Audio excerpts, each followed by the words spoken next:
না আমাদেরকে লোকজন যেটা কমপ্লেন করছে, এক তো যারা এখানে কাজ করছে তারা তাদের বেতন পাচ্ছে না, তারপরে পৌরসভার যেসব কাজ ওসব কাজগুলোই এখানে আটকে গেছে, গাড়ি চলতে পারছে না কারণ তেলের পেমেন্ট হচ্ছে না।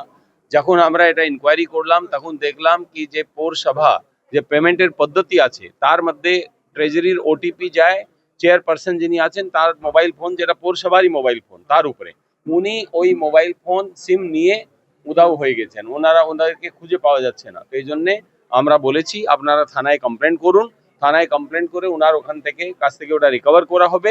সাধারণ মানুষ এবং সাধারণ কর্মী তাদের কোনো ব্যবস্থা সুবিধাকে আটকানো যাবে না, কর্মীদের বেতন আটকানো যাবে না, রাস্তাগুলোতে যে কাজগুলো করার কথা পৌরসভার সে কাজগুলো আটকানো যাবে না। তার সাথে সাথে আমরা আরো দেখলাম অনেকগুলো কাজের মধ্যে তারা না কাজ করে কিছু পয়সা তুলে নিয়েছে, কাজের কোয়ালিটি খুব খারাপ আছে।